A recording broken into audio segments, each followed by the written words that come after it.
Hello and welcome back to the Joyful Soul Creates. Charlotte here with a Halloween card that I made for a hop over on Instagram.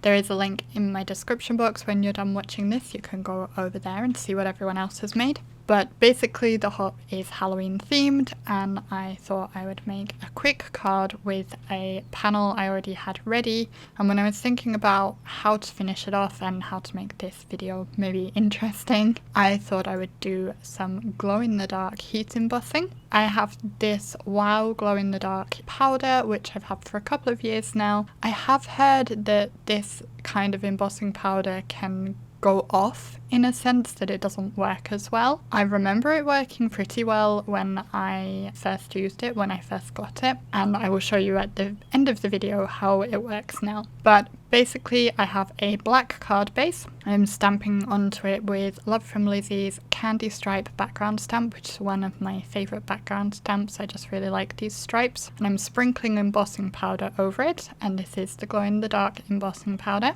One thing I will say here is that actually, if I thought about it, I wouldn't have done this, because I know from when I used this powder before, it doesn't really glow if it's on black. You want it to be on a light colour. So if I'd heat embossed in white first and then again with the glow-in-the-dark embossing powder over the top, that would be more likely to glow. Whereas this, as you'll see at the end, isn't going to glow in the slightest, which is a shame. But also, I mean, I like the way it looks, and most of the time when people are looking at your cards, they're not going to be looking at them in the dark anyway. So I decided it wasn't too big a deal. I didn't think it was worth starting over for anyway. Here is the panel I had made. I think I made this 2 years ago and just never got around to doing anything with it. So it has the monster images from Lawn Fawn's Monster Mash. I stamped a random pattern with them and white heat embossed them, and then I think, if I'm remembering correctly, I think I did smooshing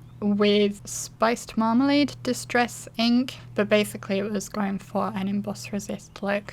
And that's the panel I ended up with, and it's been sitting around waiting to be used ever since, and I thought this was an ideal opportunity to use it. I did decide I wanted to matte it though, and I'm going to matte it on some specialty black cardstock, which is from a Love from Lizi kit, and this is, I think Lizi describes it as matte mirror card. It's almost like a chalkboard look to it, and that's what I decided to use. I did decide that I would cut away the center though. I recently talked about how I'm not going to gut the centers out of my papers as much anymore because I have so much, but I do still like to do it with the specialty ones just because I want to still be able to use them in future, and that was quite a large piece I was able to cut out of it to save. So that left me with a kind of C shape, and I thought I would pop up my focal panel over it. So I cut a piece of chipboard to fit within that C shape,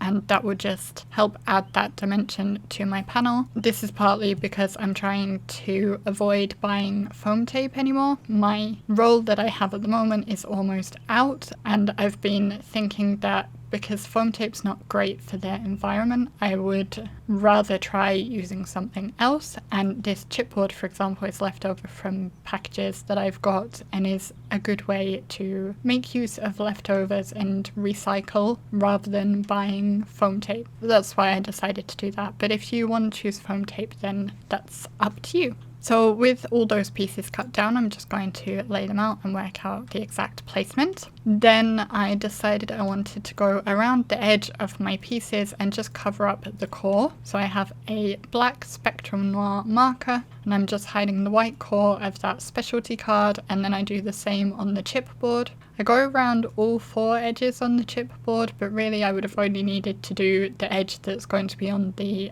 side of the card, because that's the only one that's likely to be visible unless someone is really looking under that focal panel. So it probably wouldn't have mattered if I hadn't done those other edges, but I did do them and it didn't take too much effort, so it is what it is. This card, incidentally, if you haven't watched any of my other videos this month, this is the 3rd of my daily videos in October, which if you comment on and let the Rafflecopter know that you have commented on the videos, you get more points towards the giveaway I'm having this this month in honor of reaching 2,000 subscribers and also my birthday at the end of the month. Plus there'll be an extra prize if we reach 3,000 subscribers before my birthday, because 3,000 seemed a nice number to go with the fact that I'm going to be 30 on the 30th. So with all the threes, I thought that would be nice if we can do that. So the link to the rafflecopter is down there. Today's secret word to include in your comment to make sure I know that you really have watched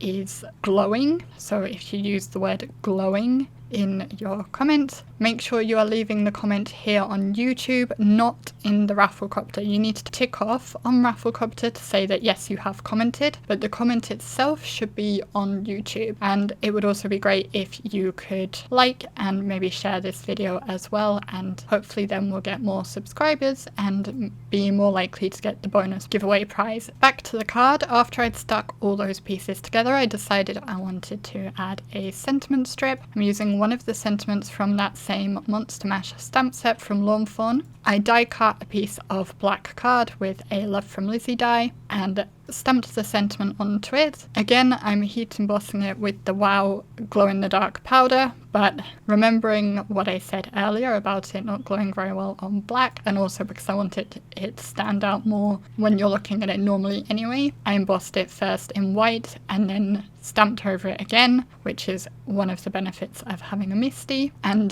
then embossed over it the second time with the glow-in-the-dark powder. Then I'll just get my card folded and trim off any excess pieces, and the final touch is I'm going to add some more glow-in-the-dark elements. These are Nuvo drops in Banana Split, and these are glow-in-the-dark Nuvo drops. I also have green Nuvo drops that glow, but I thought the yellow was a better option here.